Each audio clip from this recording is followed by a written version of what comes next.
Good morning, you guys. Welcome back to the channel. Hey, you guys, you want to say good morning to people? Love a boy. Pickles, you want to say good morning to everybody? Zuzu, you want to say good morning to everybody? You guys want to say good morning? You want to say good morning? I just walked in here to get my phone and found Pickles and Bear playing tug of war over this candy cane toy that they are gutting on the bed. They were playing tug of war. They got insides all over the bed. Yeah, they were playing tug of war with it. I gotta go see what Dan was saying. I'll pause you guys for a minute. All right, you guys, welcome back. Today, I am taking this collard greens, and I am dehydrating it. This is my second batch on the dehydrator right now. My second batch. I have already, well, 2 of these bunches, I guess, fits on my dehydrator. This is almost 2 bunches right here, already ground it up. So I've been able to grind it up, and I've got some in here. Okay, I looked it up. Oh, I wish I wrote it down. It is good for, it's like, the vitamins I think that it has in it is vitamin A and C, and there was one more. And it is good for the heart. It's antioxidants. It's good, I think it's good for, I know it's good for the heart. And I think, oh crap, wish I'd written it down. It's good for the heart. Oh shoot, I read it last night. If you hold on a minute, I'm gonna go get Dan's phone. I'm gonna put you on pause and go get. Okay, health benefits of collard greens. They are packed with vitamin A, C, K, folate, minerals, calcium, iron, potassium, magnesium, fiber, and antioxidants. Supports a strong bone, heart health, immune function, and digestive, while potentially reducing risks of cancer and promoting detoxification. They're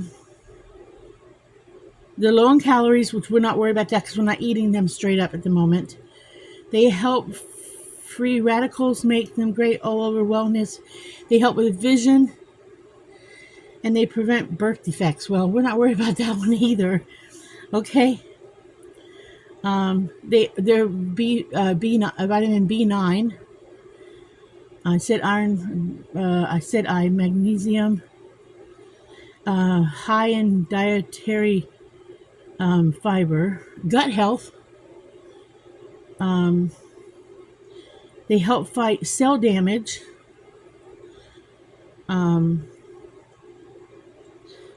Strong bone. I said that. Okay. Folic supports body natural detox process. And it tells you how to cook them. So this is why I'm doing them this way, because my thought process was I can't eat this whole case of collard greens in a week. There's just no way.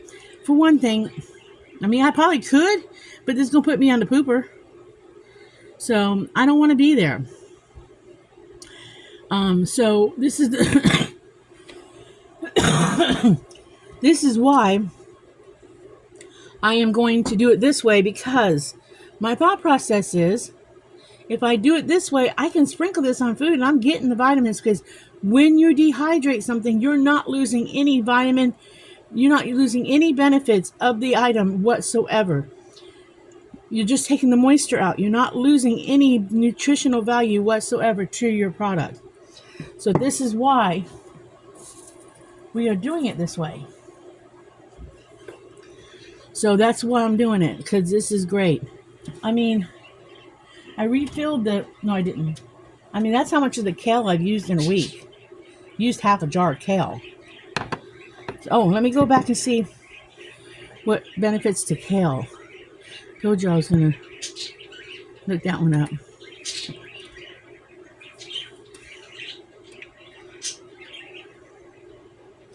Health benefits to eating kale.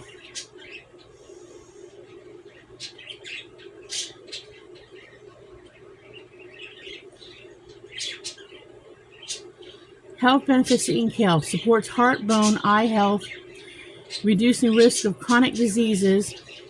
It's a versatile superfood and can enjoy raw salads, smoothies. See, you can. I would even sprinkle this in a smoothie, honestly. This collards, just a little bit.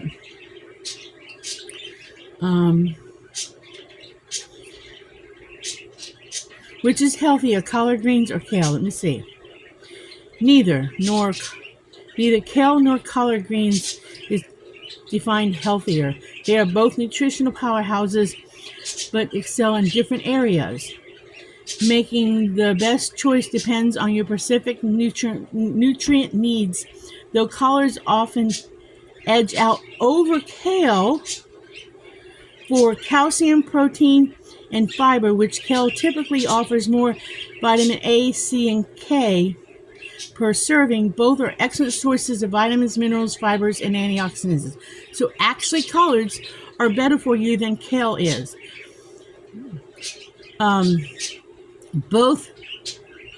Incorporate both into your diet is ideal for broad benefits like bone, heart, eye, and health. So I'm on the right track with this crazy concept of dehydrating them and putting them in stuff. Because Dan and I were talking last night when I was doing this, and I said to him, can you taste this stuff that I'm putting in your food? And he said, no. I said, you do know.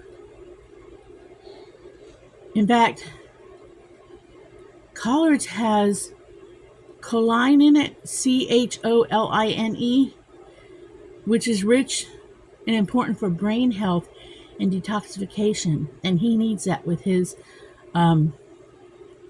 dementia. So I am so glad I am doing this. We don't talk about it much, but he has dementia. He has alcohol dementia from his bad boy days. So I am glad I'm doing this.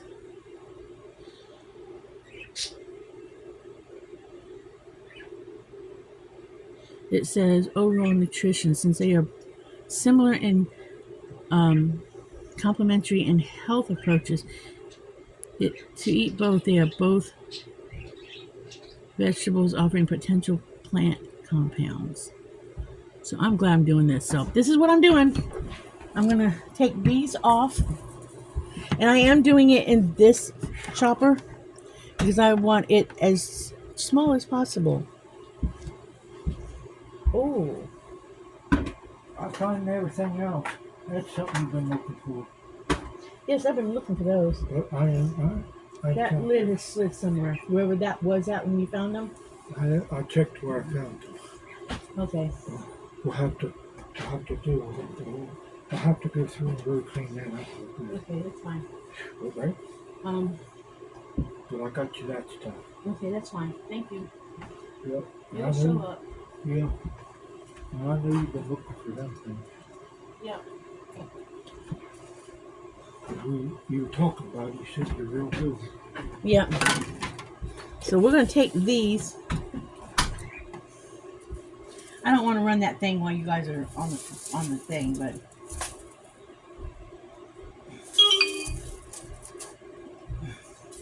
you see, when they dry, they're crunchy. So you can break them up. But I put them through that processor because it makes them really, really small. And I do have to go through, like I said, and pull out these ribs because they get hard when they dry. And I don't want to eat that.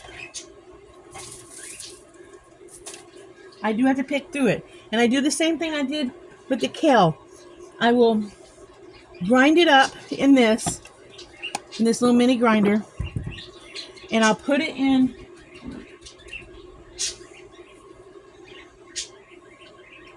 I don't know what happened to it overnight.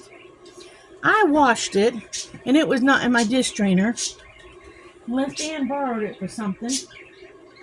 I will have to ask him if he took my pie pan I'll put it in a pie pan or something and put it. No, my pie pan's still in the sink. I'll put it in a pie pan or a metal, like a little baking dish or something, and put it in the oven and heat it up, and like on 100 degrees, and make sure all of my grindings are dry, and then I'll run it back through this one more time to get it even smaller, because I want it small. But I will take the big fat rib, this big fat rib out first. I'll tear it away from that, but I will rinse it in a big, after I tear it off of this, this first, I will rinse it before it goes on the dehydrator. So that's my plans today, is to work on this kale. This is my second batch. I can get 2 of these on. I don't know how many more of these I got to go. I do want to ask Dan if he wants to have any for dinner or not. Honestly, I don't care if we have any for dinner one night or tonight or tomorrow night. I honestly don't care if we have any for dinner. I'm okay with this time. I'm okay with just grinding this up and getting it put away. I mean, it would be nice to have some collard greens for a meal, but honestly, I don't care if we have them or not. I'm okay with just getting it all dehydrated and getting it put away this time, because I know what I can do with it, and I know in the long term, it'll benefit us so much to have it sprinkled and stuff, because we get long-term use for it. And I know somebody's like, no, you need to eat it. And somebody's going to think I'm crazy, because when I said something at the food bank, because they've always had frozen strawberries, and I said something about, I was hoping that they had the strawberries there, and the woman says, why don't you just eat them? Well, I wasn't thinking to tell her that I'm actually allergic to strawberries, and I cannot eat huge amounts of strawberries at one time. I mean, I can have a couple of strawberries. Like, if you take and make strawberry shortcake, I can have a few strawberries on a shortcake, and I'll be okay if I get it past the lips. I just can't touch them a lot, and I can't eat a huge amount of strawberries, because then I'll break out in a rash. So my whole idea was to take strawberries and, like, for instance, in this homemade cough tincture, I have strawberries. I can eat 1 or 2 of them and I will be fine. But if I sat down and ate a whole bowl of strawberries, I can eat a chocolate covered strawberry 1 or 2 and I'm okay. But if I sit down and eat a whole bowl of strawberries, I'm going to be itchy. I might even be itchy after a couple of chocolate covered strawberries for a minute. But if I sit down and eat a whole bowl of strawberries, I'm going to be itchy. Now, if it is artificial flavored strawberry stuff, I'm okay with that. So I have to be careful with strawberries, and I didn't even think to tell her that. I have to be very careful with strawberries. I'm definitely allergic to the plant. If I go anywhere near a strawberry plant, I'm breaking out in a rash like you wouldn't believe. But mangoes and strawberries are my 2 fruits I'm allergic to. I don't know what it is. But like this right here, I'm okay with that. But I have to be careful with strawberries. So I was going to get the strawberries and I was going to tincture them. I was going to grind them up.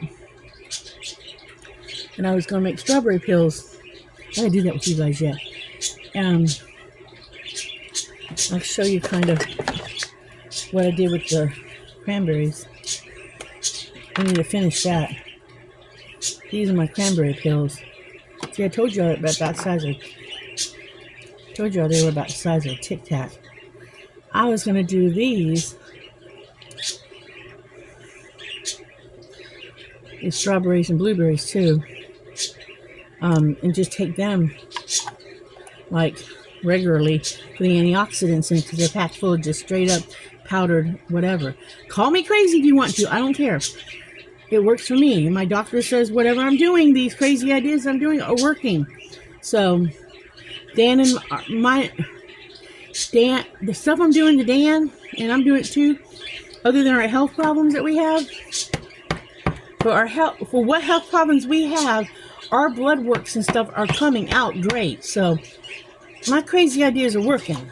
Okay? We have good blood work for our health issues. So call me crazy. Go ahead. And we've lost weight since I've gotten really into it. So go ahead and call me crazy if you want. I'm okay with that. So I'm going to let you guys go get some more of this stuff on. I just want to show you what I was up to. And I'll bring y'all back a little bit later for more whatever I'm doing today. Okay? In a bit. Okay, you guys, we are back. What we're doing now is we're making an onion honey tincture. The neighbor came over, or Dan was over at the neighbor's, and his wife is pregnant, and she's got a sore throat. And other than going to the doctor, there's really not a whole lot they can do for her. He asked Dan if there's anything if I had anything I could do for her, okay? Because I have all these homeopathic recipes. Well, I had taken a jar. I have this. I did this a while back. Okay, it's honey, onions, and garlic. Now, I did this a while ago, and I've been taking a teaspoon, tablespoon, almost nightly. Not totally nightly. I haven't been completely religious about it. But I've been taking it regularly, and it has kept me from getting sick. Well, I had made up a smaller jar for Dan in case he got to where he needed something, and he hadn't taken it yet. Well, I Googled it, and her being pregnant, she should not have a lot of garlic without talking to the doctor. But onions are fine. So, I have another jar. I gave her, it was a small jam jar. I gave that to her. So, being that I gave her Dan's jar of onions and honey, and the honey gets real thin when you do this. With the onions, it gets thin. It's more syrupy than it is thick. So, I'm doing another jar. But I'm doing a bigger jar. And I gave her some chamomile tea. So she can take a couple tea bags, about 4 tea bags of chamomile tea tonight. Because I'm low on chamomile tea. But my honey has crystallized on me. So I'm trying to break up the crystals in the bottom of the honey, of the jar. And I'm not, because honey does not go bad, it just crystallizes on you. So what I'm trying to do right now is uncrystallize my honey. And that's what I'm trying to do. I put it in the microwave and uncrystallizing it. I'm not being that successful. This is some raw unfiltered wildflower honey. I don't know where I got it from. So I'm trying to uncrystallize it. What you're supposed to do is pour it over the honey, over the honey. You're supposed to pour it over the onions. Okay? And then it will break down. It will break down. The onions will break down the honey. It will make it that soupy. I just got to get those crystals broke down. I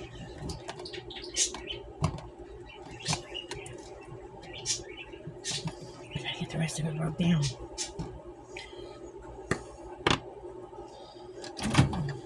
Put it back in the microwave.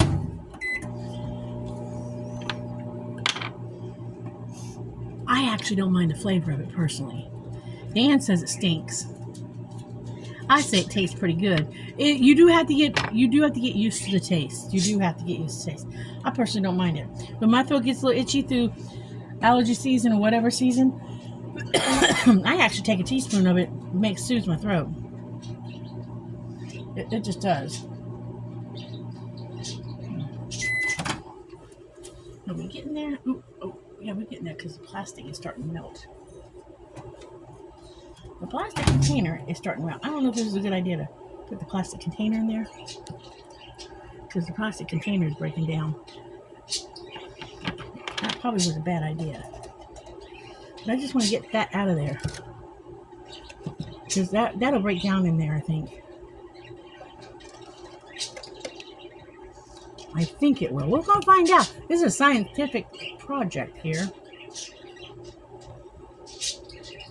I think if I can get that crystallization down in that onions, I think that will help to, yeah, the container's seen a better day. I didn't want to stab it. Needless to say, that was not a microwavable container.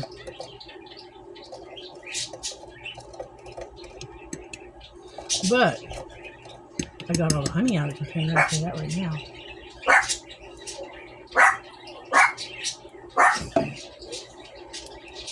But I'll save the container because if I have to give anybody a little bit, I don't have to worry about getting this container back. So we'll save it. But now what I'm going to do is I'm going to push all that down in there. And the idea is you shake this a couple times a day. I think that will break up. I think the onion will actually break down that onion, that honey crystals. So we have another jar of that stuff now.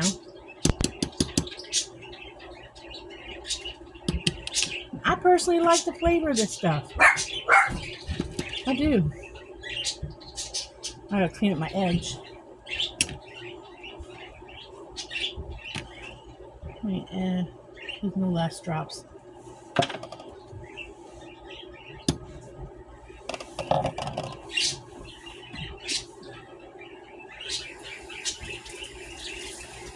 It's sticky though. That's the only thing about this. This is a sticky mess. Let me clean up the edge of my jar. I'll let this cool down before I lid it. I personally don't think it matters if the honey's warm when it goes in there. I don't think it matters.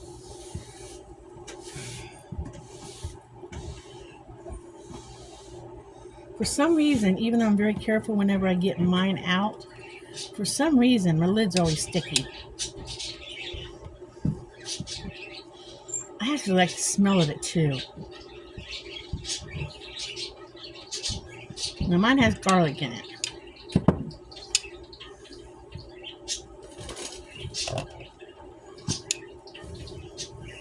Now, they say you should buy your honey and use the honey in your local area, especially during allergy season.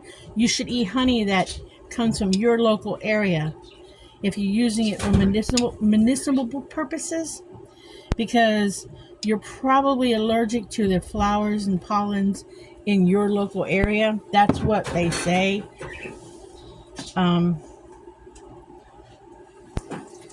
I have honey that I got from Florida that I'm still going to use. I do. I think it is.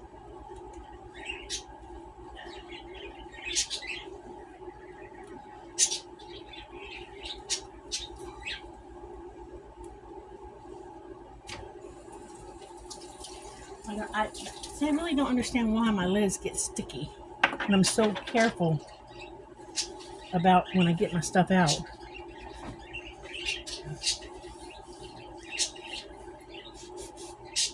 I need to mark this one that has garlic. Even though I can see the garlic, but I need to mark the garlic. I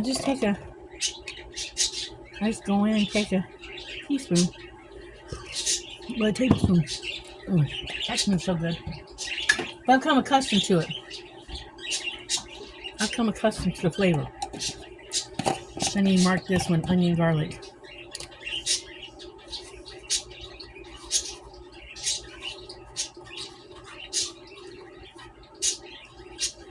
And then I need to mark this one onion.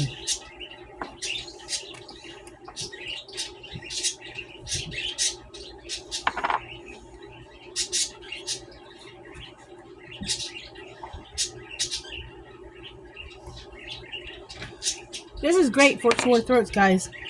And it has, from my understanding, it has antioxidants in it to fight the cold virus, whatever. But that right there is a bunch of yummy right there. That helps with sore throats and colds. And I'm telling you guys, it works. It's still hot. I don't want to put a lid on that yet. I'll let this cool down. And as soon as it cools down, I will put a lid on it. See, it will go down because there's space down there underneath the onions, so they will drop to the bottom like these did. That is some good, healthy stuff right there. I'll wash this up for further use. That way, if I want to send some down to somebody, I can give them part of this, and I don't have to worry about my container coming back. So, you really should let it sit a while, but with cold season, if somebody needs it in a couple days, I'll send it down. But this one's been going, what, months? Yeah, this one's been going months. I need to make a new batch. If my garlic's any good, I might make a new batch the next couple days. Now, I think I've showed you guys my amoxicillin. This stuff is amazing. My homemade amoxicillin. This stuff's great. It doesn't look pretty, but it's great. I take it to... I'll pour it in a cup so I can show you what it looks. I'll show you in a shot glass what it looks like. Because it's hard to see it in a. Dan says it stinks, but it works. It works. It stinks. That's the color of it. This stuff, I like the flavor of it.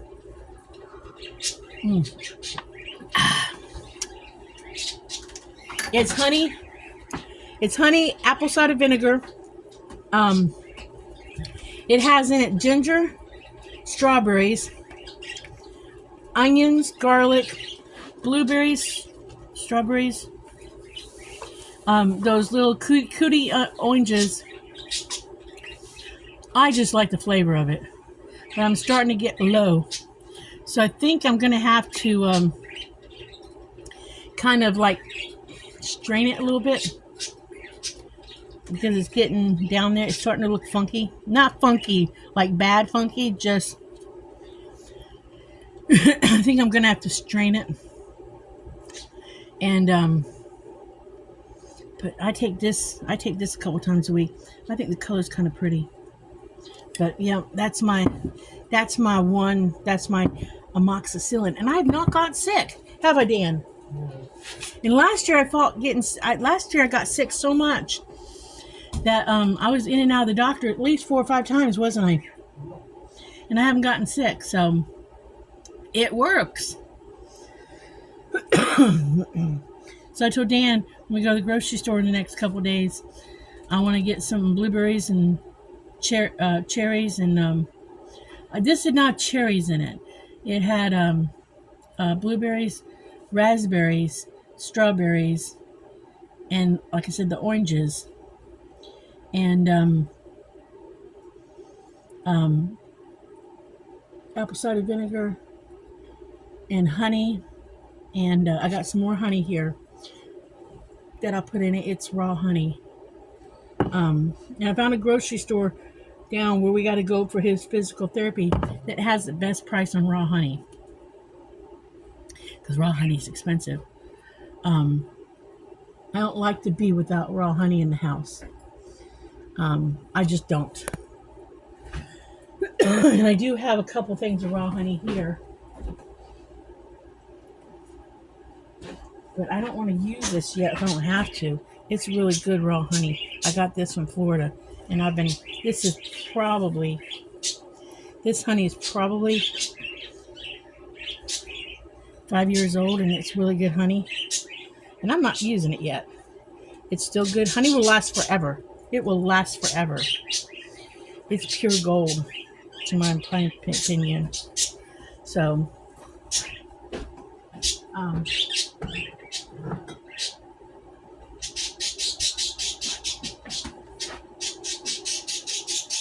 um, but that's what I'm doing right now. I got this started. I gave it away today. But I'm still working on the thing, so I'll bring y'all back if I do anything else exciting today. I'm in my happy place today. Making this and working on the collard greens, I'm in my happy zone. I'm in my happy zone when I'm fiddling with this kind of stuff. This is my happy place.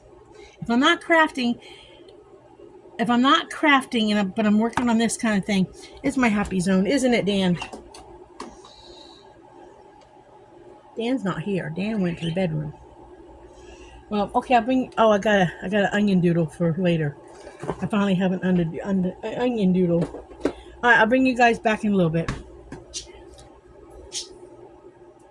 Hey, you guys, we are on round 1 of grinding this up, okay? We have pre-ground it first, okay? And what I do at this step before it goes in the oven to dry up a little bit more. The reason why I say that is because when I grind it the first time, look at an onion. You still have some moist pieces once in a while. But what I'm looking for at this point are these hard little rib pieces. So I go through with clean hands and I feel for these rib pieces. I just kind of feel for them and pull them out. This is the first grinding. I know this just seems time consuming and somebody's going to say, well, why don't you just put it through a coffee grinder or whatever? I can, but I got to go through and make sure that I don't have any of these moist pieces, because this was on the dehydrator for over 10 hours. And you don't want to leave it on the dehydrator too long, because you also don't want to burn the leaves, because you can burn on your dehydrator. It has happened in the past. Something has been on there too long, and you can actually burn. So it's time consuming. This process works for me. I'm sure somebody else would be like, well, just cut it up smaller and dehydrate it, whatever. This works for me. I don't mind doing it. The benefits in the long run to me work. I just go roughly through it and look for the long stem pieces. Pull out as many as I can the first go around. And then whatever I miss, when I put this back through the little grinder, through a food processor, whatever I miss will be grounded up into my finished product. But like it says, it gives me a chance to get out those stubborn pieces that did not dehydrate and dry up.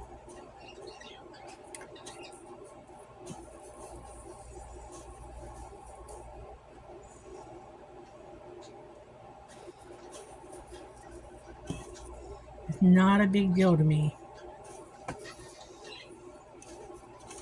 This is 2 bunches of those leaves right here. 2 bunches. I will put this in the oven on 100 degree, set the oven at 100, and I will do it for 10 minutes. I'll flatten it out, basically flatten it out like that. Put it on for 10 minutes. Then I will take a fork, stir it up, flatten it out again, and do it for let it cool down first. Then I will fork it up, toss it. And then I'll flatten it out again, and do it for another 10 minutes-ish, 10, 15, 20, 12, whatever. Roughly another 10 minutes or so. Around 10 minutes. 10 minutes or more. Let it cool good. Fluff it up. And then let it really cool. And then I'll put it back in the mini food processor thing, a little bit at a time. I like the mini food processor for this because I think if you would have put it in a bigger food processor, you would have more space, and I could be wrong. I don't think it would get the texture I wanted. I don't want to put it in a coffee grinder because I don't want powder. I want flakes. I could do a mortar and pestle, but my hands couldn't handle this much product in a mortar and pestle. And I could put this in a big container and just mortar and pestle what I want every time I want it. But I don't want to do that either.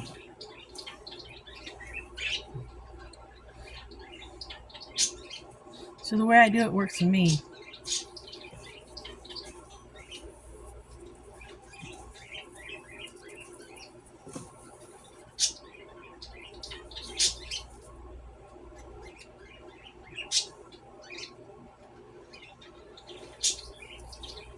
I do this when I go out and pick a purple dead nettle in the spring. I didn't do it the last 2 years, but a couple years ago I did. I do this when I harvest that too. That's good for you too. You need to get some of that out. Put that in a shaker and start sprinkling that sometimes in food. That's really healthy.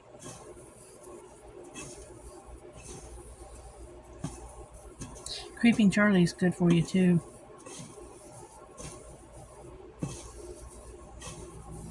Even plantain that grows wild is good for you. I sometimes eat that like lettuce on a sandwich. Dandelion leaves are good for you too. You might be dehydrating some of that this spring. And doing the same thing with that. I don't mind sprinkling a little bit of this and a little bit of that on everything we eat.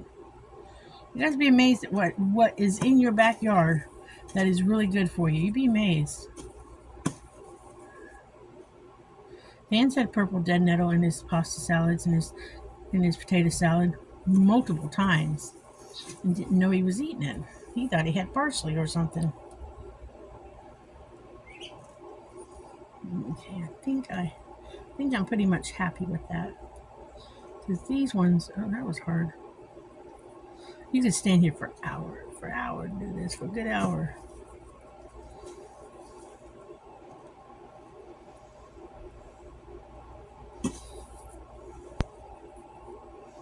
I think that one jumped back in.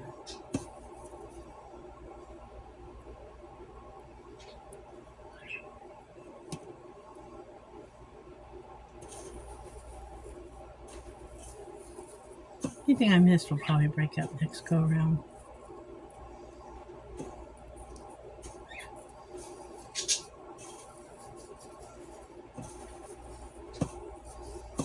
Again, you gotta play with your stuff, guys. If your hands are clean, you gotta play with your stuff. You gotta get your hands in your food. If you're not afraid to. You just got to. As long as you're clean, you gotta get your hands in your food. It ain't gonna kill you. I think you better, personally, this is just my opinion. I think you better understand food if you get your hands in it. But I know there's people out there who can't stand the touch. They have texture issues. And you're exempt from that thought process because that's okay. I understand. My daughter had that issue. She could not touch food. So you're exempt. I'm not saying nothing about you. You put on your gloves if you have to. You use your utensils if you have to. I'm not talking to you, okay?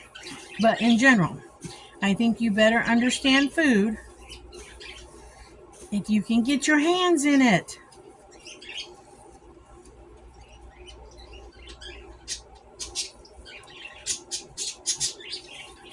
All right. This is going in the oven for a while.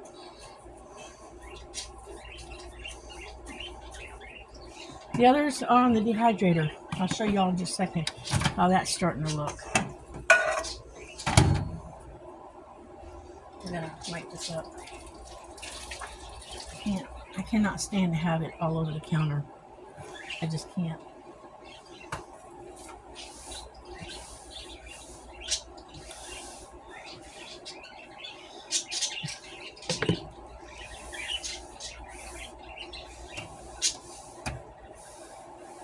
countertop drives me nuts. Come on. Let me show you how the dehydrator. See, this dehydrator was. Put you guys up. The dehydrator was plumbed. It was so full, it was like you could not get the shelves, the racks to go down. But as they start to dry, everything starts to wilt. And that's what I'm looking for. Wilting shelves. Wilting racks. Same, that's what I'm looking for. This one will go down next. I rotate them. This will turn into what you just saw a moment ago. It'll shrink in a few. This will come off by the end of the day. They will wilt down. In fact, I could probably combine and a little bit combine. See, they're starting to get crunchy, and I just put this on a little bit ago. Hear that? Put it on, about an hour and a half ago? So they're starting to get crunchy. So I could probably combine this and cut some more up. But I have to be careful about that because it's always wet when you do that. And I really don't want wet. But usually if it falls on the counter, if I'm not careful, I don't usually put it back on the dehydrator. So I'll bring you guys back in a little bit. But as soon as that gets wilty, that tray will drop down. It'll drop down and fit right in there snug. As soon as that wilts up. Alright, in a bit, guys. Okay, you guys, I wanted to get on here and end this video for the day. I've been working on collard greens all day. I don't know how many more batches I got to dehydrate, but I'll get them done. I will. Just talked to my son Nathan, asked him how court went. He said it went pretty good. He said he had like 3 cases ahead of him when he went to court. And he said when it came his turn, he went up to the judge and he said, he told the judge, he said, here's proof of my address change. And he showed the judge his proof of address change. Then he said, and here's my insurance card. And then he says, and here's the note from my mama that my pops, my stepdad, changed my light. And they got the part from a junkyard. And he gave the judge his note from his mama. He says, so my pops fixed my tail light, fixed my headlight, so my tail lights worked. And the judge says, okay, you're dismissed, you can go. So I guess the theory to the story is that mama's always fixed all the problems. So I chuckled when he told me. And when I told Dan, I chuckled again. I said, mama's always fixed problems, no matter how old your kids get. So I just had to share that little story with you guys. So I guess I'm going to say what I always say at the end of our videos: like and subscribe, and thanks for watching our channels. These are my quilts up here. I don't know what to do with these quilts, guys. The house is so tiny, I don't know where to store them. I've told Dan to put them in a tote and put them up in the loft so I can get to them, but I don't know where to store my quilts. So they're hanging on rafters right now. But I'm as I started to say, like and subscribe, and remember, always live happy, be happy, do happy things, and I'll catch you all in the next video. But yeah, if you guys have any idea what I can do with my quilts, let me know, because I don't know where to put them. I really don't. I have no walls to hang them on. I don't have space to put up a quilt rack. I don't know what to do with these quilts. You only use 1 or 2 at a time. So I'll see y'all later in another video. Bye.